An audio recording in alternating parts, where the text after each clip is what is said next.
On the morning of March 14, 1984, military analysts at NORAD's Cheyenne Mountain Complex in Colorado registered an anomaly that would ultimately expose one of the most ambitious Soviet surveillance networks ever constructed. A signals intelligence satellite designated Cosmos 1543, orbiting silently 300 miles above the Earth's surface, had begun transmitting a continuous stream of encrypted data. The transmission lasted 14 minutes. Then it stopped. But those 14 minutes were enough to unravel an entire shadow infrastructure that Moscow had spent nearly a decade building in absolute secrecy. What made this transmission catastrophic wasn't its content. It was the fact that it happened at all. The satellite had transmitted without orders. And in the rigid, hierarchical world of Soviet military intelligence, nothing ever happened without orders. The satellite itself was unremarkable by the standards of 1980s space technology. It was one of 43 reconnaissance platforms Moscow had positioned in low Earth orbit as part of a classified program known internally as Tselina-2. These satellites were not designed for photography or missile detection. They were built to intercept radio communications, particularly those broadcast by NATO military installations across Western Europe. Each satellite was roughly the size of a small car, equipped with directional antennas and onboard recording systems that captured everything from encrypted tactical chatter to routine weather reports transmitted between Allied air bases. The Tselina-2 program operated on a principle of disciplined silence. The satellites would collect transmissions passively, record them onto magnetic tape, and only relay their data back to ground stations in the Soviet Union during tightly scheduled download windows. These windows occurred twice per day, always over Soviet territory, always following a precise protocol that involved authentication codes transmitted from the ground. This system ensured that the satellites never revealed their operational status to Western listening posts. It kept them invisible, a constellation of silent watchers drifting across the sky. Cosmos 1543 was launched from Plesetsk Cosmodrome in northern Russia on January 22, 1984. Its mission profile was identical to its predecessors. Orbit the Earth 16 times per day. Collect radio intercepts over NATO positions in West Germany, the United Kingdom, and Norway. Wait for the designated download window. Transmit only when commanded. Then go silent again. For 7 weeks, it did exactly that. But on March 14th, something inside the satellite failed. A single transistor in the satellite's command receiver degraded due to prolonged exposure to solar radiation. This was not unusual. Space is hostile to electronics. Components degrade. Circuits fail. Engineers plan for this. The Soviet designers had built redundancy into the system, backup channels that should have caught the failure and maintained control. But this particular transistor sat in a position the designers had not anticipated would matter. It regulated the power supply to the timer circuit that controlled transmission windows. When it failed, it created a feedback loop. The satellite interpreted the absence of a proper timer signal as an emergency condition. And in emergency conditions, Cosmos 1543 was programmed to do one thing: dump its recorded data immediately, regardless of location. At 09:47 Greenwich Mean Time, the satellite was passing over the North Atlantic, approximately 400 miles west of the coast of Ireland. It was nowhere near Soviet airspace, but the damaged circuit told the satellite it was in danger, so it began transmitting. The data stream was encrypted using a Soviet military cipher designated T230, a relatively secure system by the standards of the time. But the transmission itself was not subtle. It broadcast on a frequency reserved for Soviet satellite communications, a frequency that every signals intelligence station in the Western Alliance monitored continuously. Within 90 seconds, Listening posts in the United Kingdom, Norway, and aboard U.S. Navy vessels in the Atlantic had locked onto the signal. Analysts scrambled to triangulate the source. They confirmed it was originating from a known Soviet reconnaissance satellite. But what confused them was the timing.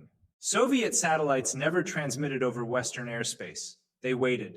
They were disciplined. This one wasn't waiting. The National Security Agency facility at Menwith Hill in northern England captured the transmission in full. The encrypted data was routed immediately to NSA headquarters at Fort Meade, Maryland. Cryptanalysts began working on it within the hour. They expected it to take weeks, possibly months, to break the cipher. What they did not expect was that the satellite had already handed them the key. Buried within the transmission was a section of unencrypted diagnostic data. This was standard practice in Soviet satellite design. If a satellite experienced a malfunction, it would include a short diagnostic burst alongside its main data payload, allowing ground engineers to assess the problem. The diagnostic section was not supposed to be secret. It contained technical telemetry, power levels, tape speed, signal strength, orbital parameters. None of it seemed immediately useful. But one analyst at Fort Meade, a young woman named Helen Korber, who had studied Russian electrical engineering manuals as part of her training, noticed something unusual in the diagnostic burst. The telemetry included a timestamp, not just the time of transmission, but the exact moment the satellite had begun its current recording cycle. That timestamp was logged in Moscow time, and it was accompanied by a sequence of numbers that Helen recognized as a reference code. She cross-referenced the code against a database of intercepted Soviet military communications that NSA had been compiling for years. The code matched a transmission schedule that had appeared in low-level Soviet air defense communications intercepted over East Germany 2 months earlier. That match was the thread that unraveled everything. The schedule was part of a much larger coordination system. Soviet military planners used these schedules to ensure that their reconnaissance satellites were collecting data during specific NATO training exercises or troop movements. The schedules were supposed to be kept strictly internal, shared only among senior commanders within the GRU, Soviet military intelligence. But somewhere in the chain of communication, a junior signals officer in East Germany had transmitted part of a schedule over an unsecured channel, probably out of laziness or because he didn't realize the sensitivity of the information.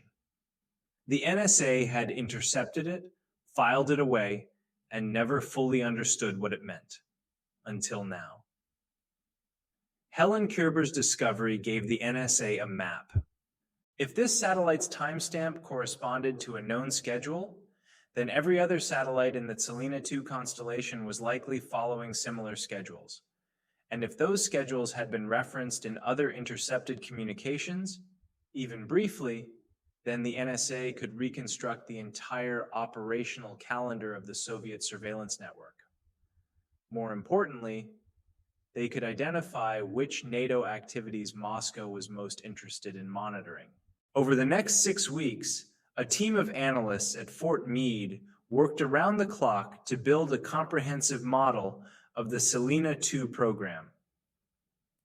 They correlated Helen's timestamp discovery with years of archived intercepts, cross-referencing satellite orbital data with known Soviet transmission windows. What emerged was a detailed picture of a program that extended far beyond simple signals collection. The Tselina 2 satellites were not just passively recording NATO communications. They were part of a coordinated intelligence operation that involved ground stations across Eastern Europe, relay networks hidden inside Soviet embassies in neutral countries, and a processing center buried beneath a military facility outside Moscow. The NSA also discovered something else. The satellites were feeding intelligence directly into Soviet war planning. Specific NATO exercises that had been monitored by Tselina 2 satellites in 1982 and 1983 corresponded exactly to changes in Soviet troop deployments along the East German border. Moscow was using the intercepts to adjust its own military posture in real time, positioning forces to counter NATO movements almost before those movements had been finalized. This wasn't just espionage. It was active preparation for potential conflict. By late April 1984, the NSA had shared its findings with the Department of Defense and the CIA. The response was immediate. If the Soviet Union had built a surveillance network this extensive, and if it was feeding directly into operational military planning, then NATO needed to neutralize it. But destroying the satellites was not an option. They were in international space, and any direct attack would be an act of war. Instead, the decision was made to blind them. NATO began a program of electronic deception. Whenever a Selena II satellite passed overhead, NATO forces would transmit false communications on frequencies they knew the satellites were monitoring. These transmissions described fictional troop movements, fabricated training schedules, and non-existent weapons deployments. The goal was not to stop the Soviets from listening. It was to feed them so much false information that their intelligence would become worthless. NATO also began encrypting its most sensitive communications using newer cipher systems that Soviet satellites could not intercept, while allowing older, less secure transmissions to continue. This created a layered deception. Moscow would receive real-sounding intelligence that was either outdated or deliberately misleading. The program was codenamed Chrysalis. It ran from May 1984 through the end of 1986. The Soviets did not realize what was happening immediately. Their analysts continued to process the intelligence coming from Selena II, unaware that much of it had been poisoned. But gradually, inconsistencies began to appear. NATO units that the satellites reported in one location would suddenly appear somewhere completely different during actual operations. Training exercises that Moscow expected never occurred. Weapon systems that the intercepts suggested were being deployed turned out not to exist. Soviet military planners began to distrust the satellite intelligence. By early 1986, the GRU had quietly initiated an internal investigation into the reliability of the Selena II data. That investigation uncovered the truth. Western intelligence had compromised the system. How they had done it was less clear, but the conclusion was undeniable. The satellite network that Moscow had spent enormous resources building was now a liability. In March 1987, the Soviet Ministry of Defense issued an internal directive ordering the gradual decommissioning of the Selena II constellation. By 1989, most of the satellites had been deorbited or deliberately deactivated. A few remained in space, inert and silent, their missions terminated. The exposure of the Selena II network had consequences that extended beyond the satellites themselves. The CIA and British intelligence used the information Helen Kerber had uncovered to trace the ground relay stations that supported the Soviet program. One of the most significant was located inside the Soviet embassy in Stockholm, Sweden. Swedish counterintelligence had long suspected the embassy was being used for signals work, but they had never been able to prove it. The NSA provided them with the proof. In June 1985, Swedish authorities raided the embassy compound under the pretense of a visa fraud investigation. They didn't seize the signals equipment, which would have caused a diplomatic crisis, but they photographed everything. The photographs were shared with NATO intelligence agencies and used to identify similar installations in other Soviet embassies across Europe. Over the next 2 years, at least 7 covert relay stations were quietly dismantled or rendered useless through electronic countermeasures. Moscow was furious, but there was little it could do. The existence of the Selena II network had never been publicly acknowledged, so protesting its exposure would have required admitting the program existed in the first place. Soviet officials remained silent. Western intelligence agencies likewise kept the details classified. The story of Cosmos, 1543, and its accidental transmission never reached the public. But inside the intelligence community, it became a case study. A single transistor failure, compounded by a poorly planned diagnostic protocol, had compromised a decade of work. The lesson was clear. In the Cold War, even the smallest technical flaw could have enormous consequences. Helen Kerber, the analyst who first recognized the significance of the diagnostic timestamp, was promoted twice within 18 months. By 1986, she was overseeing a team of analysts focused on Soviet satellite communications. She rarely spoke about her role in the Tselina II exposure, even to colleagues. Decades later, in interviews conducted after the Cold War ended, she would describe it as luck. She happened to be looking at the right data at the right moment. She happened to remember an obscure reference code from an unrelated intercept. She happened to make the connection. But intelligence work has always depended on that kind of luck. On the small moments when someone notices something no one else has noticed. On the accidents that reveal what was meant to stay hidden. The satellite itself, Cosmos 1543, continued orbiting for another 3 years. Soviet engineers never repaired the faulty transistor. They simply stopped commanding it to transmit. It drifted through space, collecting data that no one would ever download. In 1987, ground controllers sent a final command to deorbit the satellite. It burned up over the Pacific Ocean on the morning of August 9th. There was no ceremony, no announcement. It simply ceased to exist.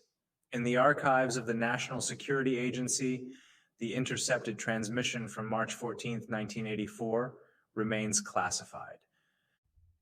The full details of Operation Chrysalis, the NATO deception program that followed, are still partially redacted in the documents that have been released to the public. But enough is known now to understand what happened. A machine in space, operating according to rigid instructions, malfunctioned at the wrong moment. It transmitted when it should have remained silent. And in doing so, it exposed one of the most sophisticated intelligence programs the Soviet Union had ever built. The Cold War was fought in shadows, in encrypted transmissions and classified memos, in the quiet rooms where analysts studied signals that no one else could see. It was a war of information, of knowing what the other side was planning before they could act. And sometimes that war was decided not by brilliant strategy or daring espionage, but by a single broken component in a machine no one would ever touch. The transistor that failed inside Cosmos 1543 was smaller than a human fingernail. It had cost perhaps a few rubles to manufacture. It had been installed by a technician whose name no one recorded, and it changed the course of Cold War intelligence for years. That is the nature of secret wars. They are won and lost in moments so small that no one notices them happening. A satellite transmits without orders. An analyst recognizes a pattern. A network collapses, and the world shifts just slightly, in ways that only become clear much later. Helen Kerber retired from the NSA in 1998. She settled in Annapolis, Maryland, where she taught mathematics at a local community college. She never sought recognition for her work during the Cold War. When asked about her career, she would smile and say she had been a translator. In a way, that was true. She had translated noise into meaning. She had taken a stream of numbers and timestamps and diagnostic codes and found the story hidden inside them. She passed away in 2017 at the age of 71. Her obituary mentioned her decades of government service, but provided no details. The students who knew her as a patient and thoughtful teacher had no idea that she had once helped dismantle a Soviet surveillance network. That was how she preferred it. The satellite that started it all is gone. The network it belonged to has been decommissioned for more than 30 years. The Soviet Union itself no longer exists. But the lesson remains. In the Cold War, the most dangerous secrets were not always the ones held by spies or generals. Sometimes they were held by machines, and sometimes those machines, through nothing more than a failed transistor and a poorly timed transmission, told the truth when they were supposed to stay silent. The archives remain closed on much of what followed. How many operations were disrupted because of the chrysalis deception? How many Soviet plans were altered or abandoned because their intelligence had been poisoned? How many crises were avoided because NATO understood what Moscow was watching? These questions may never be fully answered. The documents are still classified. The people who made the decisions are mostly dead. But we know this much. On the morning of March 14th, 1984, a satellite circling the Earth did something it was never supposed to do. It transmitted without orders. And in those 14 minutes of unscheduled, unauthorized data, it revealed a secret that its designers had worked for years to protect. It handed the West a map of Soviet intelligence operations across Europe. It gave NATO the ability to deceive and outmaneuver an adversary who thought they were invisible. And it reminded everyone involved in the Cold War that the most carefully constructed systems can fail in the most unexpected ways. The people who built Cosmos 1543 were skilled engineers. They understood orbital mechanics and radio encryption and the harsh realities of spaceflight. They built redundancy into the satellite. They tested its systems. They followed protocols designed to prevent exactly the kind of failure that occurred. But they could not predict every variable. They could not account for every point of failure. And when the satellite malfunctioned over the North Atlantic that morning, far from Soviet ground control, it followed its programming exactly as designed. It tried to save itself. It tried to transmit its data before the damage became irreparable. In doing so, it destroyed the very secrecy it was built to maintain. That is the tragedy of machines. They do what they are told. They follow their programming, but they do not understand context. They cannot know when silence is more important than action. They cannot weigh the cost of obedience against the cost of revelation. They simply execute their instructions even when those instructions lead to disaster. The story of Cosmos 1543 is not a story of villains and heroes. It is a story of systems, of vast intelligence networks built by superpowers who believed they could control information absolutely, of analysts who spent their days searching for patterns in noise, of machines that orbited in silence, watching and listening, until one of them broke and spoke at the wrong moment. It is a story of how the Cold War was fought, not with tanks or bombers, but with invisible signals passing through the atmosphere, not with soldiers, but with technicians and engineers and mathematicians who understood that knowledge was the most powerful weapon. And it is a story of how that war could turn on the smallest failures, the most mundane malfunctions, the accidents that no one planned for. The Soviet engineers who designed Selena II never imagined that a single transistor would bring down their program. The analysts at NORAD who first detected the anomalous transmission did not immediately understand what they were witnessing.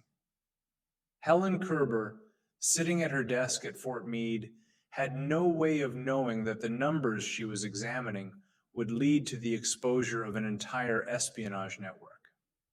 None of them could see the full picture. They were all working with fragments, with pieces of a puzzle that only made sense in retrospect. But that is how intelligence work has always functioned. You collect fragments, you analyze patterns, you make connections that others miss, and sometimes, if you are lucky, you find the thread that unravels everything. The Cold War officially ended in 1991 when the Soviet Union dissolved. But the intelligence operations of that era continued to echo for years afterward. Files were declassified slowly, grudgingly. Secrets were revealed in fragments, in redacted documents and carefully worded memoirs. The story of Cosmos 1543 emerged gradually, pieced together from NSA reports, Soviet archival material released after the fall of Moscow, and interviews with retired intelligence officers who were finally willing to speak. What emerges is a portrait of a conflict that was stranger and more fragile than most people understood. A conflict where a broken transistor could shift the balance of power, where an analyst's memory of an obscure reference code could expose a multi-million-dollar program, where the most dangerous weapon was not a missile, but a satellite that transmitted when it should have stayed silent. We live now in a world where satellites are commonplace, where surveillance is assumed, where the idea of secret networks monitoring our communications is no longer shocking. But in 1984, this was still new. The technology was still developing, the protocols were still being written, and the people operating these systems were still learning what could go wrong. What went wrong with Cosmos 1543 was simple. A component failed. The satellite followed its emergency programming.